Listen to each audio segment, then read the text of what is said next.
Alhamdulillah, wassalatu wassalamu ala rasulillah Sayyidina wa maulana Muhammad ibn Abdillah wa ala alihi wa sahbihi wa man tabi'ahu wa mawalah.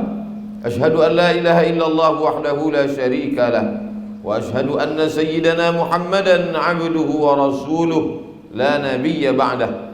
Allahumma salli ala sayyidina Muhammadin an-nabiyil ummi wa ala alihi wa sahbihi wa barik wa sallim. Qala Allah Ta'ala fil Qur'anil Azim wa huwa asdaqul qailin. A'udzu billahi minasy syaithanir rajim. Ya ayyuhalladzina amanu taqullaha haqqa tuqatih wa la tamutunna illa wa antum muslimun. Wa qala ta'ala fi ayatin ukhra, ya ayyuhalladzina amanu taqullaha wa qulu qawlan sadida yuslih lakum a'malakum wa yaghfir lakum dhunubakum wa man yuti'illaha wa rasulahu faqad faza fawzan 'azima. Ibadallah, usikum wa nafsi bitaqwallahi wa ta'atihi faqad fazal muttaqun. Hadirin jamaah Jumat yang dimuliakan Allah Subhanahu wa taala. Ini Jumat terakhir kita berada di bulan Safar. Tidak lama lagi kita akan memasuki suatu bulan yang dimuliakan Allah Subhanahu wa taala. Pada bulan itu lahir Dia, karena Dialah Allah menciptakan alam semesta. Pada bulan itu kelahirannya. Kalau bukan karena Dia, maka manusia semuanya tidak ada yang mendapatkan hidayah. Nabi-nabi sebelumnya sudah meninggal dunia. Ajaran tauhid tentang Allah sudah terlupakan, tergantikan dengan syirik. Dialah Nabi yang ketika nabi-nabi lain meminta kepada Allah Subhanahu wa taala, datang angin puting beliung, mati manusia, tenggelam karena lautan. Tapi Dia di saat patah giginya, berdarah pelipisnya, di saat sahabat datang mengadu, li kulli nabiyyin da'watun mustajabah, setiap nabi punya doa makbul. Berdoalah, memintalah kepada Allah wahai Rasulullah, supaya musuh-musuhmu mati dan hancur. Dia berkata, Allahumma hdi qaumi fa innahum la ya'lamun. Berikan mereka hidayah ya Allah, mereka berbuat salah karena tidak tahu. Dia adalah seorang nabi yang diutus Allah Subhanahu wa taala menyempurnakan nikmatnya. Al-yauma akmaltu lakum dinakum, hari ini kusempurnakan bagi kamu agamamu. Wa atmamtu alaikum ni'mati, dan aku sempurnakan nikmat harta, nikmat umur, nikmat negeri. Kesempurnaan nikmat adalah waraditu lakumul islam madina, aku jadikan Islam sebagai agama kamu. Setiap hari Jumat khatib berpesan, wala tamutunna, jangan sampai kamu mati illa wa antum muslimun, kecuali kamu dalam keadaan muslim. Ketika ada orang mengatakan aku percaya kepada Allah, aku yakin kepada Nabi Musa, aku percaya kepada Nabi Isa, tapi aku tidak percaya kepada Muhammad sallallahu alaihi wasallam, maka langsung ayat turun, qul, katakan, in kuntum tuhibbunallah, kalau memang betul kalian cinta kepada Allah, fattabi'uni, ikutilah aku, ikuti Sayyidina wa maulana Muhammad sallallahu alaihi wasallam. Suatu ketika datang Sayyidina Umar ibn al-Khattab membawa lembaran-lembaran Taurat. Nabi bertanya, apa itu wahai Umar? Ini adalah lembaran-lembaran tulisan Bani Israel tentang pesan-pesan Nabi Musa alaihissalam. Nabi menarik dan merobeknya. Lau kana Musa hayyan, seandainya Musa masih hidup hari ini, ma wasa'ahu illa ayyattabi'ani, dia akan ikut aku, dia akan menjadi umatku. Walaupun dia membelah Laut Merah, dia akan menjadi umatku wahai Umar. Dan itu terlihat pada peristiwa Isra dan Mi'raj, saat Allah memperjalankannya minal Masjidil Harami ilal Masjidil Aqsa. Begitu sampai di Masjidil Aqsa, dia melaksanakan sholat. Nabi Ibrahim sebagai makmum, Nabi Musa sebagai makmum, Nabi Isa sebagai makmum. sebagai imamnya adalah Sayyidina wa Maulana Muhammad sallallahu alaihi wasallam. Itulah mengapa kita menyebutnya Sayyidina, karena dia berkata, ana sayyidu waladi Adam, seluruh anak cucu keturunan Adam, akulah pemimpinnya. Ana sayyidu waladi Adam, aku pemimpin anak cucu makhluk keturunan Adam. Lalu kemudian kita pun mengatakan Sayyidina wa Maulana wa Syafi'ina wa Dhukhrina wa Qurrati a'yunina Muhammad sallallahu alaihi wasallam. Allah bersolawat, malaikat bersolawat, innallaha wa malaikatahu yusalluna 'alan nabi. Apa makna Allah bersolawat? Allah merahmatinya, tidak putus kasih sayang Allah. Apa makna malaikat bersolawat? Malaikat senantiasa berdoa kepada Allah supaya Allah mencurahkan rahmatnya kepada Nabi Muhammad sallallahu alaihi wasallam. Lalu bagaimana dengan kita? Ya ayyuhalladzina amanu, hai orang yang percaya bahwa dia adalah utusan Allah, sallu alaihi, bersolawatlah kepadanya, wasallimu, ucapkan salam kepadanya, taslima, sebenar-benar ucapan keselamatan. Sahabat pun datang beramai-ramai bertanya, kalau mengucapkan salam kami tahu, assalamu alayka ya Rasulullah, assalamu alayka ya Habiballah, assalamu alayka ya Nabi Allah, assalamu alayka ya khaira khalqillah, assalamu alayka ya safwatallah. Bagaimana cara bersalawat? Nabi mengajarkan, Allahumma salli ala Sayyidina Muhammad wa ala ali Sayyidina Muhammad. Allahumma salli ala Sayyidina Muhammad wa ala ali Sayyidina Muhammad kama sallaita ala Sayyidina Ibrahim wa ala ali Sayyidina Ibrahim. Allahumma barik ala Sayyidina Muhammad wa ala ali Sayyidina Muhammad kama barakta ala Sayyidina Ibrahim wa ala ali Sayyidina Ibrahim innaka Hamidum Majid. Man shalla alayya salatan, siapa yang bersalawat satu kali saja, sallallahu alaihi biha asyra, Allah balas 10 salawat, Allah balas 10 rahmat, Allah balas 10 kebaikan. Wa huttat anhu asyara sayyi'at, Allah tutupi 10 dosa silap dan kesalahan. Wa rufi'an lahu asyara darajat, Allah naikkan derajat tingkatan kemuliaan di sisi Allah karena salawat. Andai pilihannya cuma 2 antara istighfar dan salawat, manakah yang saya lakukan wahai Habib, wahai Ustadz, wahai Buya, wahai ulama? Dua-duanya laksanakan. Istighfar laksanakan, salawat laksanakan. Tapi andai nafasmu hanya terhembus sekali, andai engkau ingin menguji, kalau engkau beristighfar hanya dosa yang terampuni, tapi kalau engkau bersalawat Allah membalas 10 salawat, Allah menghapuskan dosa-dosamu, dan Allah mengangkat derajatmu 10 tingkatan. Maka utama salawat. Orang yang sholat tidak bersalawat, batal sholatnya. Orang yang khutbah lupa bersalawat, berubah khutbah Jumat menjadi sholat zuhur. Karena syarat sahnya sholat Jumat ada khutbah, tidak ada salawat, batal khutbah, batal sholat Jumat, menjadi sholat zuhur. Sholat zuhur pun menjadi batal kalau imam lupa bersalawat. Doa yang dipanjatkan kepada Allah tidak diterima Allah, tidak dibawa oleh malaikat, kecuali dengan ucapan Allahumma salli ala Sayyidina Muhammad wa ala ali Sayyidina Muhammad. Ada orang yang bodoh, jahil, dia katakan Nabi perlu salawat kita, dia katakan Nabi perlu doa kita. Nabi kalian perlu salawat, Nabi kalian perlu didoakan. Alam ini tercipta karena dia. Kalau bukan karena Muhammad sallallahu alaihi wasallam, tidak ada alam semesta ini. Allah subhanahu wa ta'ala memasukkan orang ke dalam surga karena syafaatnya. Dia tidak memerlukan doa kita. Andai tidak ada lagi manusia bersolawat di atas dunia ini, tidak mengurangi kemuliaannya. Andai semua manusia bersolawat di atas muka bumi ini, dia tidak bertambah mulia, karena dia sudah mulia tanpa kita.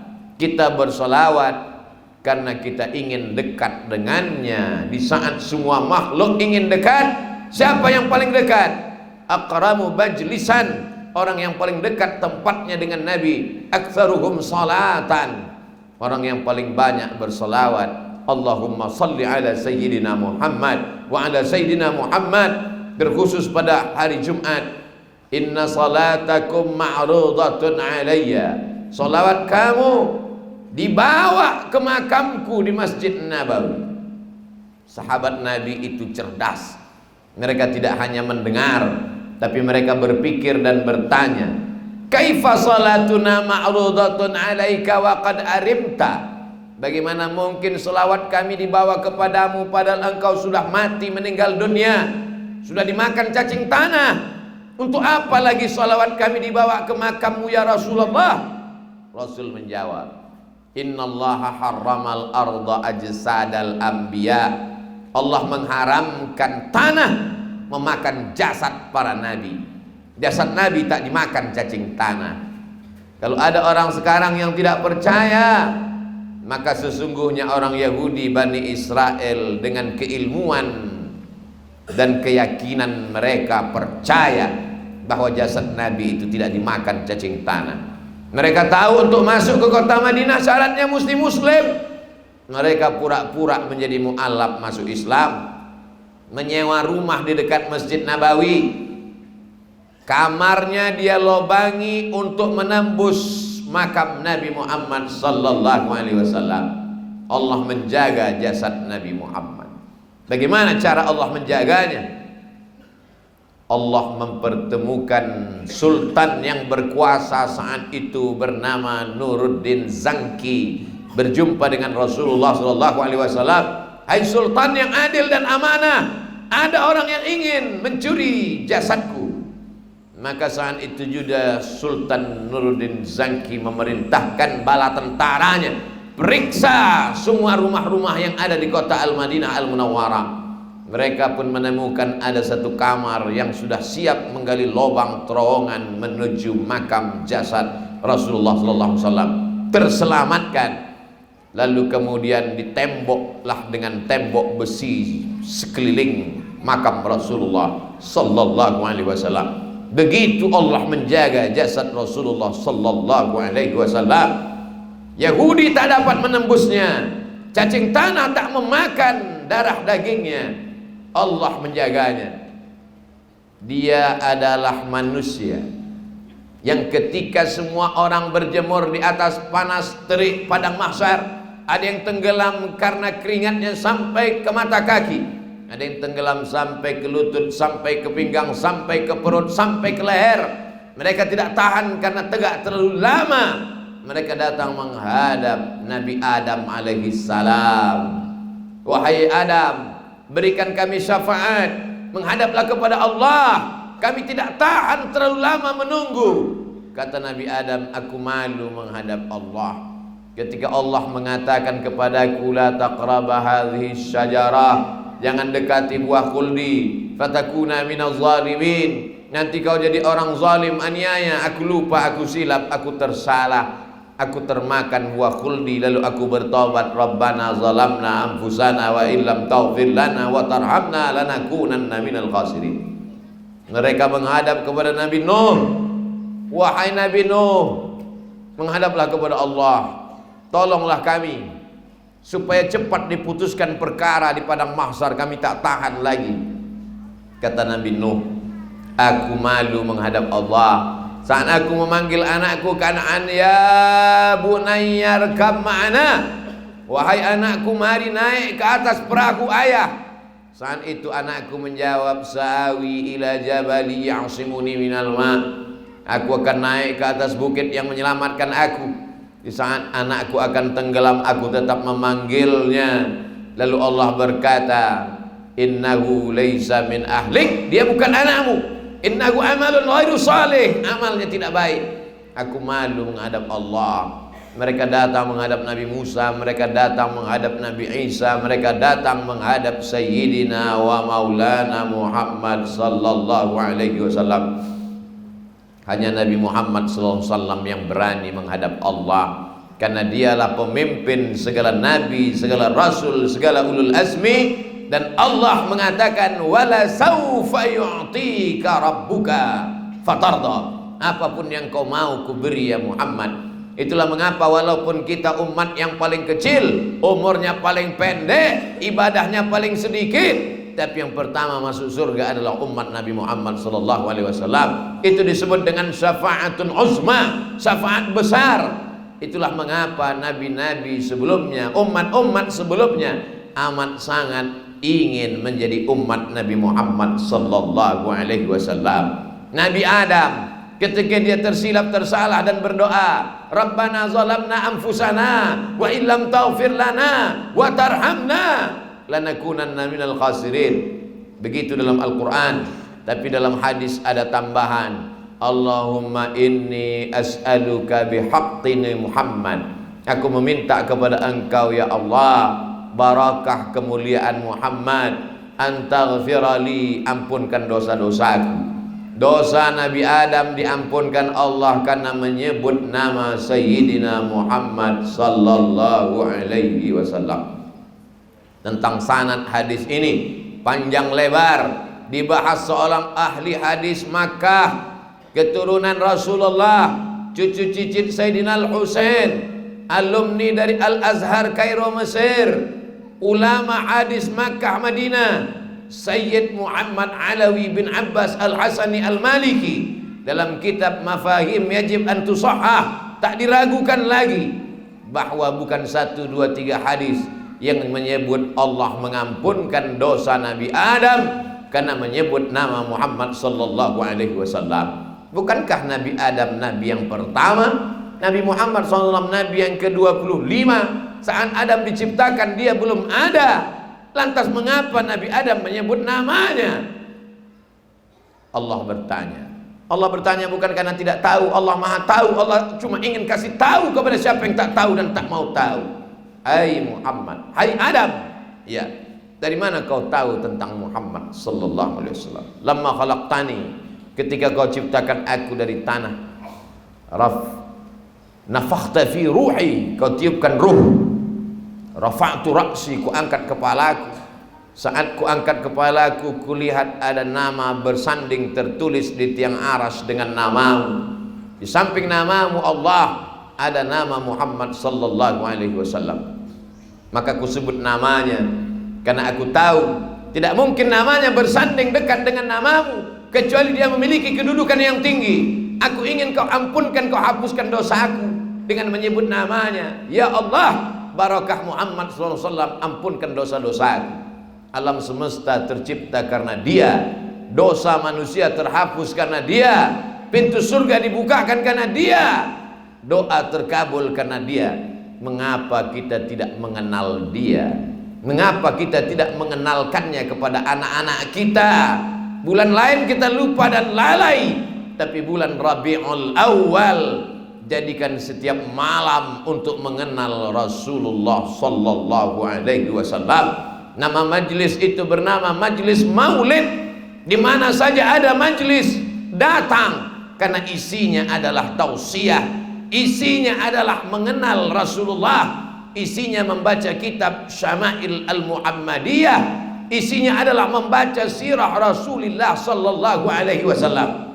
Sahabat Nabi dulu tidak perlu mengadakan maulid karena mereka hidup dengan Nabi, mereka berjalan dengan Nabi, mereka makan dengan Nabi, mereka berperang dengan Nabi, mereka sholat dengan Nabi. Kita terbentang 1444 tahun jarak kita dengan mereka.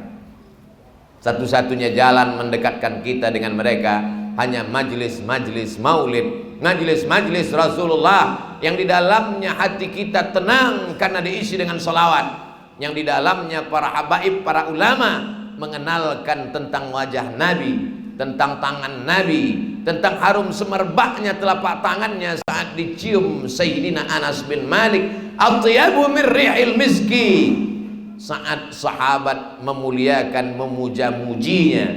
Dulu tabi'in tak berjumpa dengan Nabi, mereka membawa anak-anak mereka berjumpa dengan sahabat Nabi. Di mana Nabi giginya patah, di mana Nabi berdarah, sahabat menunjukkan kepada tabi'in, tabi'in datang kepada sahabat, bagaimana rumah Nabi.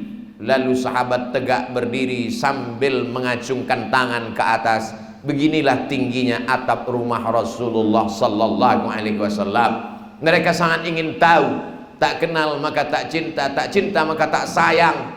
Kenapa anak-anak kita tidak kenal? Karena mereka lebih kenal dengan artis, mereka lebih kenal dengan tokoh idolanya, karena itu yang dia lihat di televisi, itu yang dia tonton di sinetron. Siapa yang mengenalkan Rasulullah sallallahu alaihi wasallam? Kita melalui majlis-majlis maulid. Setiap malam di bulan Rabiul Awal, ba'da isya, ba'da maghrib, ba'da subuh, pengajian di kantor. Belikan buku untuk anak-anak kita supaya mereka punya satu kenangan. Pada saat maulid tahun 1444 Hijrah, ayah saya membelikan kitab Hayatu Muhammad Dr. Husin Haikal. Ayah saya membelikan Ar-Rahiq Al-Maktum, pemenang lomba maulid Nabi yang diadakan di kota Makkah Al-Mukarramah. 150 penulis dunia ikut berkompetisi berlomba. Pemenangnya nomor 1 dari India, kaum minoritas muslim di tengah komunitas non muslim. Dia adalah Syekh Safiur Rahman Al-Mubarak Furi. Sekolah-sekolah, kampus-kampus buat lomba menulis makalah, menulis cerpen, menulis novel. Sekolah-sekolah buat lomba bercerita tentang Rasulullah sallallahu alaihi wasallam. Jadikan bulan Rabiul Awal sebagai titik awal kecintaan. Dari cinta itu akan tertanam kerinduan. Dari kerinduan itu akan terbawa ke dalam mimpi. Dari mimpi akan berwujud pada kenyataan. Kalau sudah nyata, maka kematian menjadi sesuatu yang diinginkan. Karena satu-satunya cara ingin berjumpa hanya melewati pintu kematian. Barakallahu li wa lakum fil Qur'anil azim wa nafa'ani wa iyyakum bima fihi minal ayati wadh-dhikril hakim wa taqabbala minni wa minkum tilawatahu innahu huwal ghafurur rahim. Allahumma shalli ala sayyidina Muhammadin fil a'la ta'ala ila yaumiddin wa ala alihi wa sahbihi wa sallim wa sallallahu kama mutabadiyan Allahu wa batina ya rabbal alamin.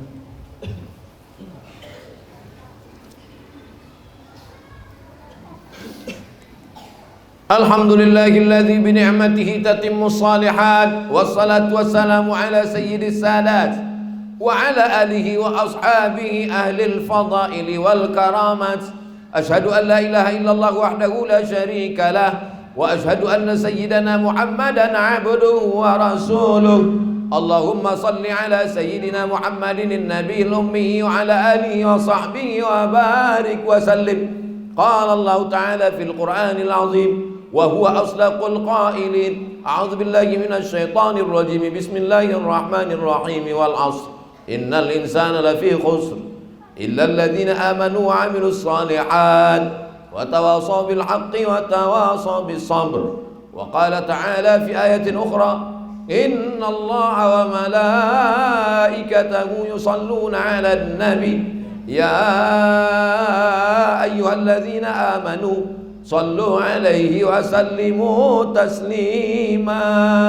Allahumma ighfir lil muslimina wal muslimat wal mu'minina wal mu'minat al ahya'i minhum wal amwat birahmatika ya arhamar rahimin. Allahumma a'izzal islam wal muslimin wahdhulil kafarata wal musyrikin wa dammir a'da'aka a'da'ad din. Allahumma ansur ikhwanana al mujahidin al mustad'afina fi Falastin wa fi Rohingya wal fil Hind wa fi kulli makan min masyariqil ardi ila magharibiha. Allahumma dafa'an al-ghalaa wal wabaa wal fahsyaa wal riba wal zina wal suyuf al mukhtalifata wal syada'ida wal mihan ma dhahara minha wa ma batan min maladina hadha khassah wa min buldanil muslimina amma. Ibadallah, usikum wa nafsi bi taqwallahi wa ta'atihi faqad fazal muttaqun. Innallaha ya'muru bil 'adli wal ihsan wa ita'i dzil qurba wa yanha 'anil fahsya'i wal munkari wal baghi ya'idzukum la'allakum tadhakkarun. Fadhkurullahal 'azima yadhkurkum was'aluhu min fadlihi yu'tikum wa la dzikrullahi akbar wallahu ya'lamu ma tasna'un.